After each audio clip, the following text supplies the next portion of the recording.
Good evening or middle of the night, depending on what side of the pond you're on, and welcome to Across the Pitch.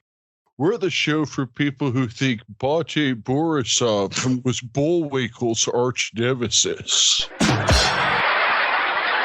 Oh, man.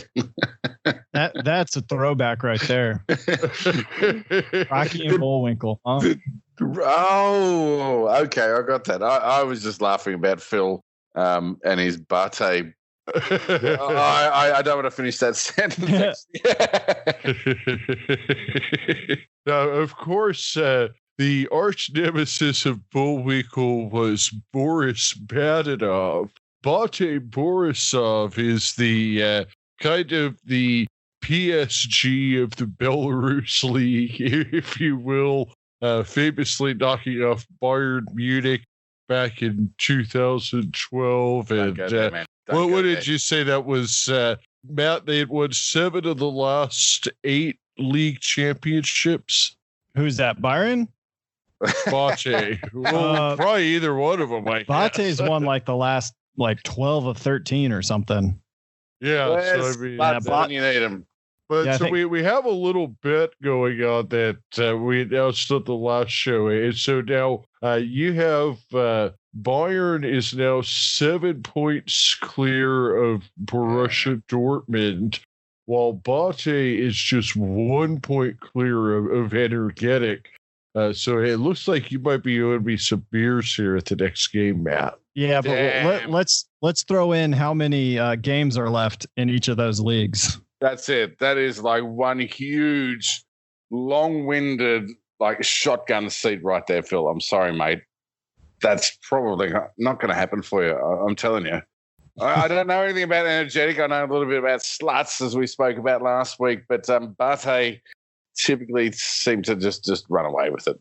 I don't know, man. I don't know. I don't think you can call it this far out. That's what I'm saying. Well, sluts. I mean, they were a team that they got off to a hot start. They were top of the table, but I think we're starting to see who they really are as they came up with the draw last week. But Energetic, they're a team that I think has a chance to give Bate a run for their money. And like I mentioned last week, don't sleep on Shakhtar because their goal difference really shows that they might have something to show for Bate this year too. What did you say, Matt, about sleeping on Shakhtar? I said I've been sleeping on the entire league because it's the Belarusian league. Yeah. talking about a sleepy league, I've got to say, right? I've watched. I think I'm up to about 12 Bundesliga matches.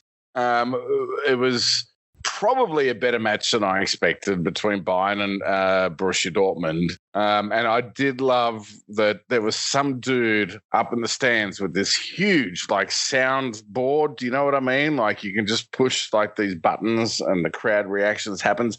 That guy was on point. Absolutely on point. But by and large, I've been rather disappointed by the Bundesliga, I have to say. How about Schalke? Sorry, I'll pronounce that correctly here in 1 second. How about Schalke? They've had a shocker. They've tried to, pull across, I don't know, the ditch, whatever you call that over there, the pond, the channel. That's the one I'm looking for. A little bit further and trying to get English Premier League fans into the Bundesliga by supporting them. And by and large, I think they've probably met expectations there. What do you guys think about that? Yeah, man, Schalke is they did not come back from this break well at all. They scored their first goal today since the break. The American Weston McKennie got it, but then they still lost 2-1 to Fortuna Dusseldorf, who if you're following the Bundesliga, Fortuna Dusseldorf currently sitting in 16th. They're in the relegation playoff spot, and then you have Schalke sitting in 9th, and they have not yet done well coming back from this break. So they need to turn something around, or the American David Wagner is going to be probably released from his responsibilities there. So you're basically saying it's like Watford versus Wolves. Yeah. I mean, okay, great. I mean, it's just not. Yeah, it has not gone well for them at all. I don't know what it is. Yeah, well, I don't know. I guess like an interruption, mid-season like this is bigger than like an international break and whatnot. But man, I don't know. I don't know what to say about it. As I said before, I'm kind of underwhelmed by the Bundesliga, which leads me into tonight's show. This is the episode quite like the SpaceX launch today, Wednesday, May 27. We're recording this. Yep, we looked to the skies for dizzying highs of success, but we ultimately returned to Earth with a bit of a thud. Although that didn't happen today, so I'm happy to report that. And we're a little bit moist, just like Elon Musk is. And we also look a little bit pale like Elon Musk generally does. We felt our hearts sinking watching these matches. Our Musk-like chins were growing at just the bare mention of them. These are the games that have left us deflated, yet waiting, hoping, maybe, for another window to return to the stratospheric euphoria of success. Yes, we're talking about our most disappointing football games. All that and more on tonight's show, but first, make sure you guys head on over to your social media and give us a follow. You can search for Across the Pitch on Instagram, Facebook, and Twitter. There we will be interacting on match days now that some football's back. We'll be posting news articles, anything that makes us laugh, especially when it comes to Spurs not having money. You can follow it all there on our social media accounts. So give us a follow. All players. Tell us about your theory here, Matt. So Jose Mourinho, he was promised money when he took over, when he became the manager of Spurs. He was told by Daniel Levy that wasn't happening, and now it's definitely not happening. Yeah, I think anytime Jose goes somewhere, he's probably negotiating that there's going to be some level of amount of money to spend, as well as some level of authority he's going to have in player signings and deals. And I'm sure Daniel Levy told him what he needed to tell him in order to get to get his guy, essentially, once they fired Pochettino. But now news reports coming out because of the coronavirus that Tottenham is not going to be spending any money. In fact, they're going to be looking at loan deals or player swap deals, things like that, because of course they have that brand new stadium. And with all of these, matches that are put on hold and possibly be playing behind closed doors, they're going to be losing some money there. I think all teams are going to be losing some money concerning sponsorships. When these sponsors aren't able to put people in the boxes that they've bought for the year. And so I'm sure there's something there worked out in contracts where there's going to be a hit to all these clubs, and Tottenham doesn't have any money to spend on players just outright. So it's going to be a rough summer for them. And it's all being documented by Amazon. I can't wait. What about the windfall? What about the windfall they got from that 300-page book that they produced about finishing second in the Champions League? I mean, how many copies did that sell? I mean, they must be able to at least afford Mbappe or something with the sales from that book. Yeah, I'm guessing all of that money went to hiring Jose Mourinho to come in and be the coach. I feel like we need to just have a schooling of our students here, our across the pitch listeners. For those of you that don't know who Daniel Levy is, he is the CEO of Tottenham Hotspur. He is also linked with the ENIC group. Now, this is an interesting one. Okay, he made those jeans, right? No, that was Gattaca. Who was the guy in Gattaca? No, I was. Uma Thurman. Never mind. I was joking about that. He was like the guy that made Levi's. Oh, okay. No, but wait. Get this. So Daniel Levy isn't your typical type of. Should we say? If it keeps on raining, is he gonna break? No. Here's the thing. Was that a Ted Nugent joke? Anyway, it was Led Zeppelin. Oh! If it keeps on raining, Levy's gonna break. He may do. So here's the thing: he took over Tottenham. Sure bet. Do you know what I mean? Decent supporter base. okay location, North London. Yeah, all right, fine, fair enough. He is also the head of a British investment company. Now, just let me restate those words for you. British investment company. So they invested into Tottenham. Okay, they built this stadium on the back of TV rights and sponsorship and viewers' eyeballs worldwide going up and up and up. And lo and behold, coronavirus goes and cuts them out at the knees. I don't see this partnership ending very well at all. Sorry, Tottenham fans. Not sorry. Yeah, well, I think we've digressed from what we were planning to do tonight, which is it's perfectly on point, Phil. It's talking about, those games or teams that are continually depressing. This is on point, mate. Well, right. So we're going to be talking about we've each selected two matches that are our most disappointing matches that we've ever watched. And I mean, I guess what you're trying to get at, Aaron, is if you're a Spurs fan, then they're all disappointing matches. Yeah, exactly. How many goals has Harry Kane scored? 219. How many counted? None. It's true. You're just leaving me hanging there. That was gold. Come on, guys. It's true. It's true. He scored a lot of goals and has no trophies to show for it. No silverware. You don't get anything for fourth place in the World Cup? Well, you get a DVD that your club produces. Fourth place in the World Cup. We're going to get in all kinds of trouble. We are. We're totally in trouble. I guess that's better than not making the World Cup.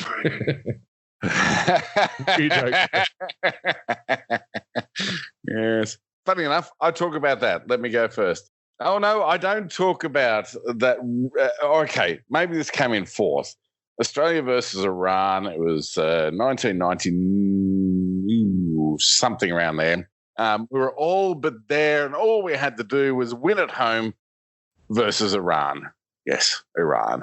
And we ended up going down 2-1, and it was miserable, but that's my fourth place one. So I'm going to start, all right, with another Socceroos misadventure. But it wasn't really a misadventure because here's the thing. We made it through to the 2006 World Cup, famously beating Uruguay along the way. Uruguay, and I'm sure I've mentioned this on the show before, Uruguay said they had a God-given right to be in the World Cup. Well, Australia's a bunch of atheists and agnostics. So we kicked those guys out of preliminary qualifying and went through. At group stage, we were only beaten by Brazil 2-1. That was when Diego Forlán was still at his prime, too, wasn't it? Yes, that's correct. I was just building it. I was building up the accomplishment. All right.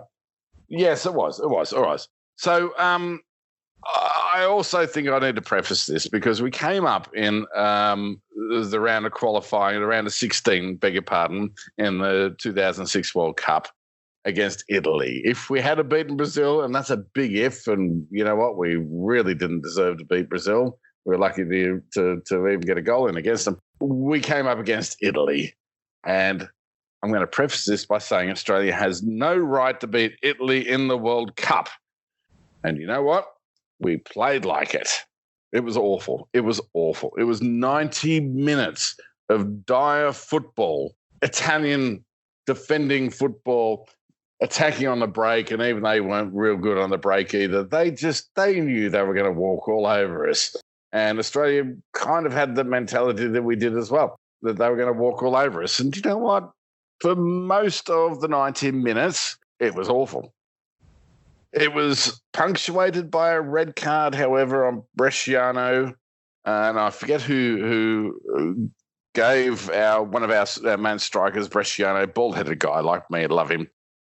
He was rightly red carded, sent off, and all of a sudden, after about, I think it was about it was early on the game too. I want to say like the 56th minute, Australia's in with a chance. Do you think we did anything with it? Nope. You think we'd apply our numerical superiority? Italy parked the bus, and in right Italian form, I have to say, right on the 90th minute. In fact, I think it was like the 93rd minute, stupid dickhead Lucas Neal, the fat-headed defender, went down in the box on a really rubbish attack by Italy. You know what? We were going into penalties after this, but no, or extra time even. You know what? That would have been fine as well. No, Lucas Neal, you fat-headed dickhead, went down to the box. Francesco Totti scored from the penalty spot in the 93rd minute. And you know what? This is the most disappointing game of football because it was the worst game of football I've ever seen. High hopes, rubbish game. Just as a little addendum to that as well, we could well have been in the quarterfinals if we. Well, I would say that any game involving the Italian national team is going to be the worst game that you've ever seen. For our American listeners, I think the best comparison that you can make to the Italian national team is Floyd Mayweather. You know how when you watch a Floyd Mayweather fight, how it's just always boring and you know it's going to suck and you know it's going to go to a decision and there's not going to be any action and it's just going to be a guy fighting for points. Well, there's your Italian national team. Floyd Mayweather and the Italian national team are one and the same. What would it be called in Italy? Florado Mayweather Ado. Cheating bastards. Well, they would just call him Lira Bay. That's what the money used to be called before euros, right? It was Lira. I don't care. Here's the thing. You know what? Does anybody else hate Floyd Mayweather? Just while we're on the subject. No, not on this show. No. Yeah, I have no opinion on him. Yeah, he sucks. Right. But here's the point. Okay. So we had a very adept coach. We had a wonderful team. 2006. We had Harry Kuehl. We had Mark Viduka. We had Mark Schwarzer. Bresciano. Like these are guys that were Australia's golden age. These are guys that can pull apart attacks in the English Premier League. In the English Premier League, mind you. But they were coming against an Italian side that was renowned, historically renowned. And I say was, because that's what they would do. They would defend, pull all the players forward, all the attacking players forward, and then attack on the break and score a goal. I don't think that's the Italian style anymore. I will give them credit for that, but damn it, we came against it and we came a cropper. I'm done. I'm out. I don't want to talk about it ever again. Yeah, I mean, that whole World Cup, it was just like, anytime you put Italy on, they were diving all over the field. I think that they wanted Greg Louganis to try out for the team at one point, but he was Italian. He wasn't Italian, so he couldn't be on there. But so I mean, Aaron, maybe I'll play devil's advocate a little bit here. I mean, this Australia team was not a bad team at all, right? Gus Hiddink is the manager. Mm-hmm. You know, you got guys like Tim Cahill on there, Mark Schwarzer. Guys that had really good careers. Italy goes down to 10 men in the 50th minute. You guys got 40 minutes. I mean, what happened? Why couldn't you guys put this to bed? I don't know, man. I don't know. I'm at a loss. I'm still to this day, like we're 14 years later, and I still don't understand to this day how we couldn't put them to bed. Admittedly, there was a nice shot from Harry Kuehl there. Well, they did have Buffon in goal, right? True. Yes, they did. That's not easy. An easy guy to put one past. All I'm going to say to that question, Matt, is that the Italians played a very tactical game and they out-chessed us. There you go. I mean, it's just think of how much this would have changed that World Cup. It probably would have been the biggest, upset of that tournament for sure. Australia knocking out Italy. But then you're looking at Zinedine Zidane's last game, possibly not going out with a red card. I mean, you're looking at maybe France win that World Cup, there's just it's kind of crazy, man. I think that Australia probably would have had a tough time keeping it with France in terms of scoring. Right. Oh, no doubt at all. But we would have. The next match would have been against Ukraine, and we'd beaten Ukraine earlier that year. and we would have beaten them again just on the strength of the squad that we had. So the sky was the limit. Are you saying that the Ukraine is weak? You would have went up against Germany though in the semifinals. That would have been tough, but but we went up against them in 2010, and they kicked our ass. So disappointing game for sure from an Australian perspective, man, especially in the World Cup. Definitely. So nobody here watches Seinfeld. Oh, I totally do, man. The Ukraine is weak with Newman and Kramer are playing Risk on the subway, and Newman says, I think Kramer makes a move or something. He says, "I've got you now," and Newman says, "I still have forces in the Ukraine," and Kramer looks at him. He says, "The Ukraine is weak," and then this big dude on the subway looks over and he says, "I come from Ukraine," and smashes their board. It's classic Seinfeld. Well, wasn't it something to do with like the Ukraine is weak in a land battle or something? Anyway, we digress. Speaking of, shout out to the 31 streams we got into Ukraine on our last episode from Belarus. That guy must hate us. Belarus is another country, Phil. Right, we digress. Who's next? This is disappointing. This show is disappointing. Well, you know what? I'll jump in and I'll go next because one of mine is also a World Cup match. And this one comes from the 2014 World Cup. And to be honest, being a U.S. supporter, there's been a lot of disappointing World Cup matches, a lot of exciting ones. But in 2014, and there's a lot of nuances to this, so bear with me. Okay. 2014... it didn't start out well for the United States. We get drawn into easily one of the group of deaths of that year. There could arguably be three. So we were drawn into a group with Germany, the United States, Portugal, and Ghana. Ghana kind of being our Achilles heel. They knocked us out of the 2010 World Cup. They beat us in the 2006 World Cup. So we have some history there. And then you got the powerhouse team in Germany.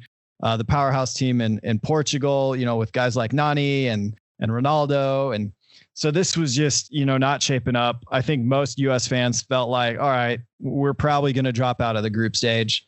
But we came out, we beat Ghana in the first group game off of a John Brooks header in the 86th minute.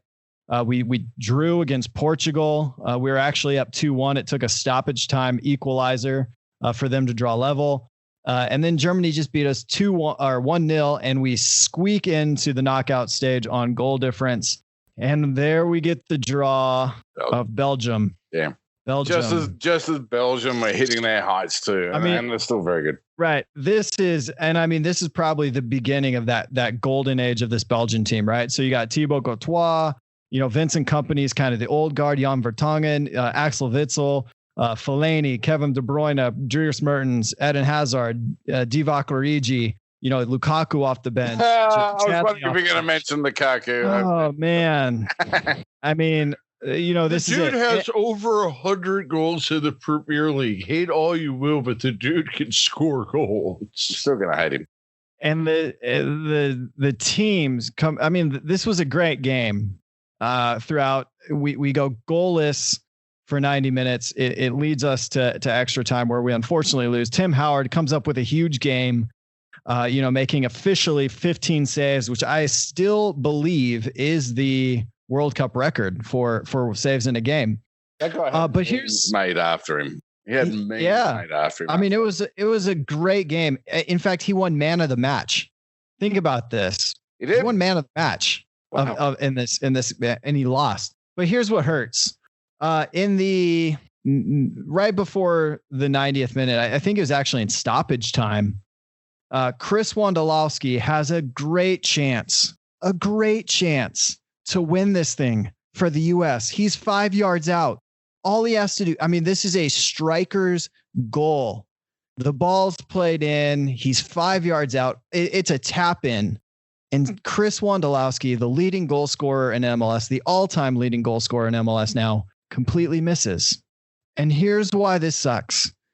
Because if Landon Donovan had been brought to Brazil by Jurgen Klinsmann and he had come off the bench, he wouldn't have missed that.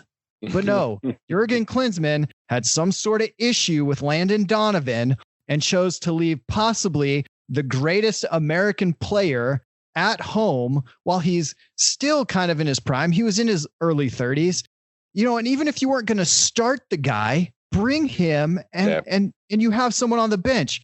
But instead, who else does he bring who doesn't get in this game? Oh, I don't know. Aaron Johansson, who didn't play at all that match. He brought Mix Diskerud, who didn't play at all in that World Cup. You're telling me one of those two guys outperformed Landon Donovan in the training to the point that you're going, you know what? The guy who's possibly the greatest American soccer player to play the game, we're not going to bring him. We don't need him. I got Mix Diskerud. Now, in case you want to know who Mix Diskerud is. I do, actually. Not American. Mix Diskerud currently plies his trade at Manchester City. Although he's made 0 appearances for them, he's been sent out on loan multiple times. I think he's playing in the Norwegian Premier League or the second. I mean, this is a guy who kind of rose to prominence before the 2014 World Cup. He was kind of this dual national when Jurgen Klinsmann was bringing in all these dual nationals. And then he's fallen off. And I'm just saying. Well, I mean, I think that's kind of the Klinsmann era in a nutshell. Is he made weird decisions, and it's one thing if you want to do something unorthodox and that's your way and you stick with it. But what I've heard about Klinsmann is he would do these unorthodox things, but then he would do them for like a month and then it would be on to the next thing, or he would just make some random weird lineup change. And then a month later, it was just like he completely would forget that he ever did that before. I mean, so here's the biggest problem. Jurgen Klinsmann had something in his mind that said, if you're playing over in Europe, even if you're not playing week in and week out, you're at a higher level than the guys playing at MLS. So who starts this game? Who starts this game for the United States against Belgium on the wings? Alejandro Bedoya, who is playing at FC Nantes in France, and Fabian Johnson, who at the time, I believe, was playing still in the Bundesliga. And he was playing for FC Wolfsburg, where he had made 16 appearances in 2 years and scored 1 goal.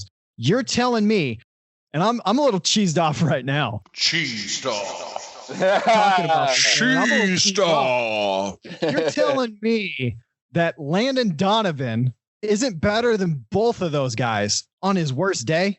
He's a second all-time leading goal scorer in the MLS. He's, again, arguably one of the greatest American soccer players to play the game. He succeeded at Everton when he's there. And just because he chose to play in the MLS, because that's where he felt like he wanted to play, he made that career decision for him and himself. You're not going to take him just to bring him up. You know what, Jurgen Klinsmann, your career could have ended a lot better for the U.S. because, look, you could have went on in this tournament. You could have gotten past the round of 16 and gotten to the quarterfinals. And then who knows what would have happened from there. But to me, Landon Donovan is the only American player that I've seen in my lifetime that I consider an elite player at the world level. Outfield player, who's obviously Tim Howard, but I mean, as far as an outfield player, Landon Donovan is the only guy that I would say I've seen that's an American that I would say at the World Cup, he's maybe one of the top 20 players at the entire World Cup. I don't think I've seen another American that I think could have made that claim as an outfield player. Obviously, Tim Howard maybe was the best goalkeeper in the world at one point, but I think that Landon Donovan is the best outfield player that I've seen in my lifetime, at least from a U.S. perspective. All right. I get what you're saying there, Phil, but I want to bring the conversation back a little bit to what's his name? Jurgen Klopp and Jurgen Klinsmann. Jurgen Klinsmann. I beg your pardon. Let me start that again. Don't let that hang over I'm me. sure the U.S. would have done all right if we had Jurgen Klopp. He would have been player coach back then too. Maybe, yeah. Hey, listen, Matt, I want to bring it back to Jurgen Klinsmann Well, I guess this is 14, not 6, so maybe not player coach at 14. So, Matt, let me bring it back to Jurgen Klinsmann, okay? So there was something you said there that really, really put my shackles up. Do you know what I mean? You said that Jurgen Klinsmann liked European players, US-based European players. And I have to say that's exactly the same mentality that happens in Australia as well. It really annoys me. I'm cheesed off right now. Cheesed off. Because we've had so many like this. Gus Hiddink wasn't one of them, bless him. He was actually one that actually wanted to develop the game in Australia. Somehow we sacked him. I don't know why we sacked this guy because he was so good for soccer in Australia. But Terry Venables was exactly the same type of manager that you're talking about. He's the one that lost us the game against Iran in 1998. It was the same mentality. It was like, if they're playing in Europe, they're better. We'll ignore the grassroots shit that's happening. And when I say shit, I mean all of it that's happening because Socceroos and the US men's national team are doing so well. Let's ignore that. We won't bring up homegrown players. We're going to go for the true and the proven bullshit. Well, yeah, man. Who cares where they're playing? This isn't about putting, the best 11 as far as where they're playing at in the world. I mean, Josie Altidore was playing for Sunderland in the Premier League, and Josie Altidore was a crap forward for Sunderland when they were playing in the Premier League. Exactly. Who cares? Put your best 11 out there. And in 2014, I'm sorry, no one in your right mind can tell me that Fabian Johnson or Alejandro Bedoya are playing better than Landon Donovan. And you don't want Landon Donovan linking up with Clint Dempsey, a guy who they had played multiple times together. They have partnerships there. You can't tell me that even bringing in Chris Wondolowski, you wouldn't rather have Landon Donovan coming off the bench, who's a proven goal scorer from anywhere on the field. It's just madness. And that's the last memory I freaking have of the U.S. at a World Cup, because then Jurgen Klinsmann drove the program into the ground, and it was in the crapper when for some reason we brought in Bruce Arena thinking he'd turn things around, and then we don't qualify for 2018. So the last World Cup I have is us losing 2-1 against Belgium in extra time because freaking Chris Wondolowski misses a goal from 5 yards out. Cheesed off. I don't think I've ever seen you more cheesed off. That's brilliant. Yeah, there was a gap there for cheesed off. Yeah, we need a cheesed off stinger. Cheesed off. Yeah, I think that. I can completely agree with where you're coming from. The decision making, it just didn't make sense, and I think that honestly, has the U.S. national team really ever recovered from it? I don't think they have. Honestly, I think there's great things happening in grassroots. I think there's great stuff happening in USL, which is feeding up to the MLS. 2 divisions building upon each other, promoting the growth. Yes, great. So I think national side sucks, man. Yeah, I think looking back on it, it started the movement towards Jurgen Klinsmann losing his job. Now, it took a long time, but as soon as you don't qualify for 2018 World Cup, I think that's where the program, obviously there, we saw Sunil Gulati announce he wasn't going to run to be president again, and stuff started to turn around. And now I think you have this kind of mindset in U.S. soccer that stuff has to be changing, even at a very slow level. And now I think we're really seeing the fruit of, a lot of young players going to Europe as, at young ages, guys like Weston McKennie and Christian Pulisic and Giovanni Reyna and Serginho Dest and, all these guys playing at that level. And so I think it's looking up. I don't think Greg Berhalter's the best guy for the job. I understand why they chose him. I probably wouldn't have if I had the power to do that, but it is what it is. So, all right, I'm done. I'm over being cheesed off. Phil, why don't you tell us about your first disappointing match here? That was a really good cheesed off. That's the first time I've heard you cheesed off on the front. I loved it. Well, my first one, and so actually both of mine involve Phoenix Rising, and so the first one I'm going to start with is going to be the 2018 USL Cup final. And that was, of course, a 1-0 loss to Louisville. And for me, this has to be in there because anytime you get to a championship game, you have a chance to bring the big trophy back home, and you come up short, particularly if it's a one-goal game, as this was. You're in it the whole time, and it's not like you're there getting blown out. Then you throw into the fact that you have an icon like Didier Drogba. This was his last game. As a chance to kind of send the legend off with a trophy, as kind of a chance to make a statement where, and especially in Phoenix, we had the Diamondbacks with the World Series in 2001, and of course the Mercury have been very successful in the WNBA, winning several championships. And the Rattlers, there you go, man. Yeah, the Rattlers in Arena football have won a number of championships, but otherwise, Phoenix is a very championship-starved town, and especially having attended all of the playoff games leading up to it. It was just really, it was one of those things where when the playoffs started, I think Phoenix had hit a little bit of a rough patch at the end of the season. But then once the playoffs started, they kind of switched on, and it seemed like it was just going to be one of those magical runs. And just to come up a little bit short, and both clubs were shorthanded because, of course, we mentioned that Chris Cortez was out with the hamstring injury.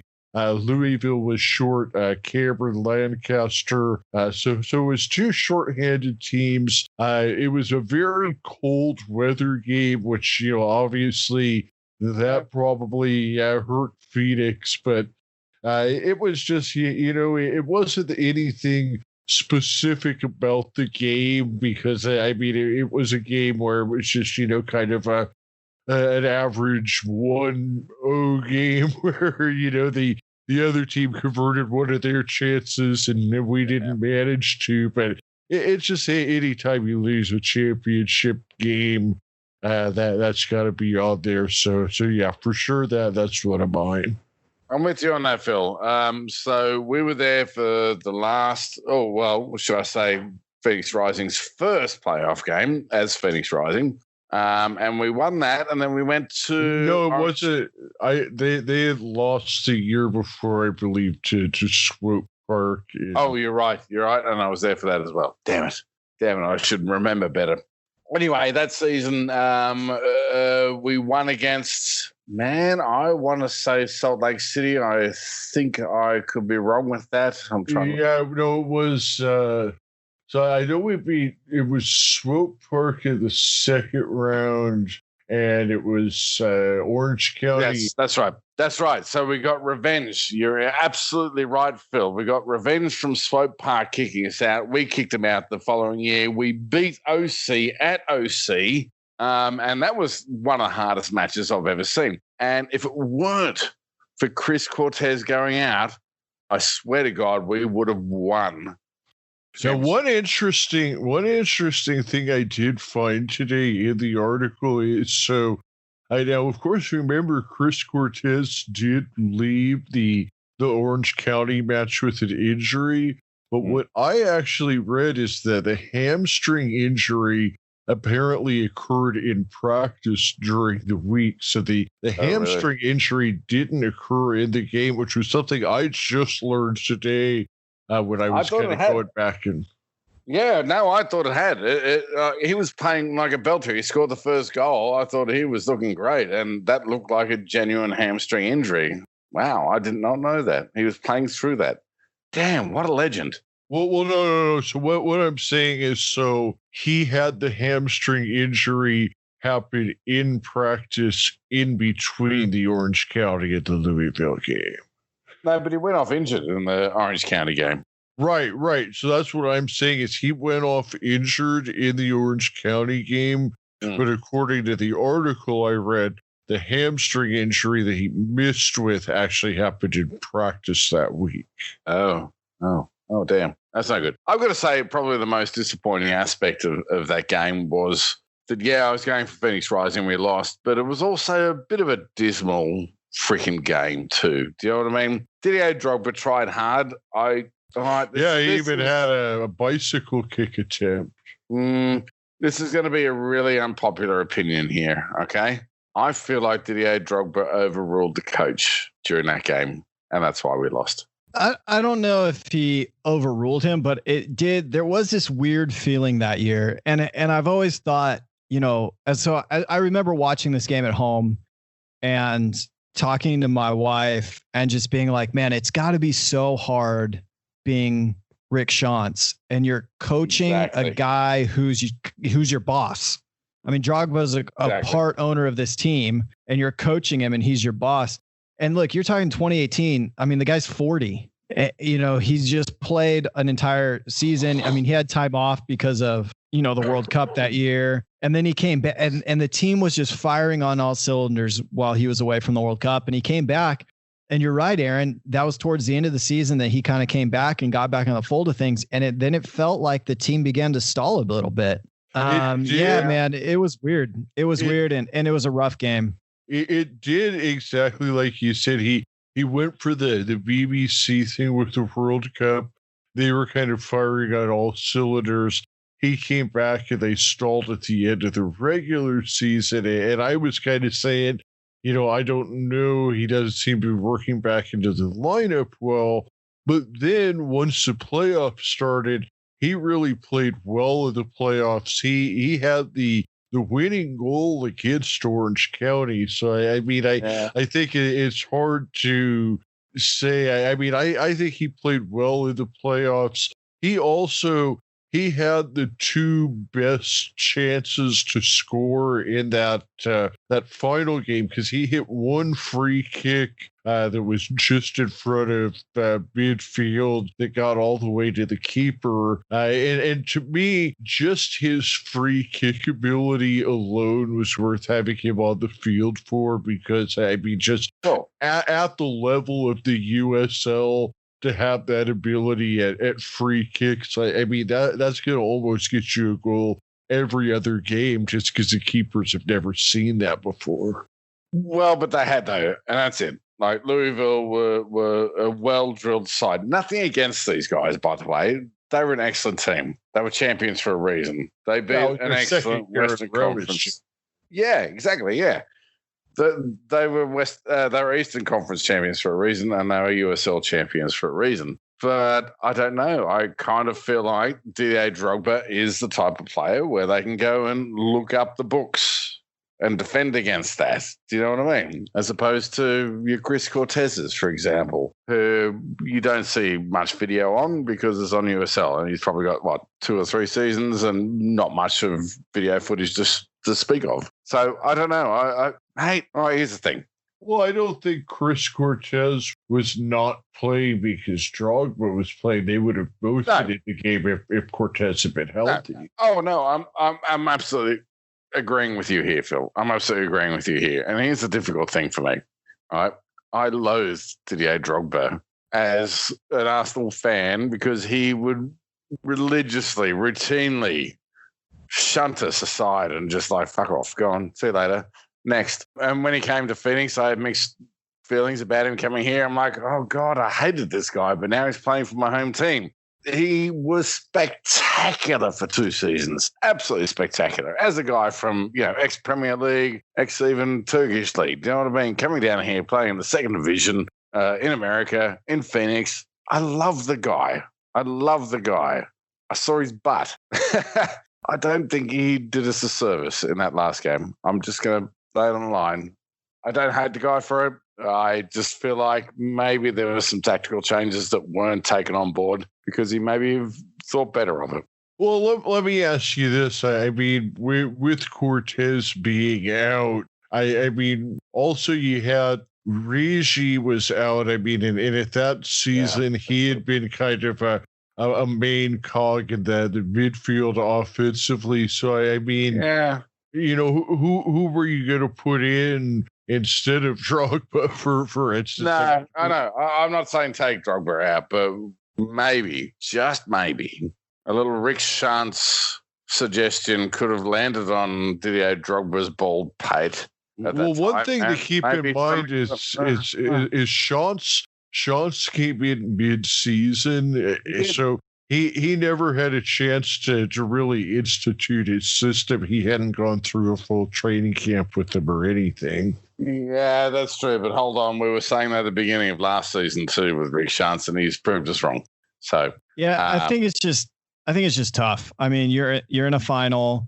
You got a guy like Drogba, he's produced in a lot of finals, but he's also 40. Chris Cortez injured. I mean, hindsight's always 2020. And it's easier for us to sit back and look on it and kind of criticize. And you know what? I agree with you, Aaron. I think, maybe it wasn't the best for Drogba to try and play a whole game, but if that's all we had for us at that moment, then that's kind of what was there. I can't remember who was on the bench that game, and I guess I could Google it with my computer in front of me. Billy Forbes.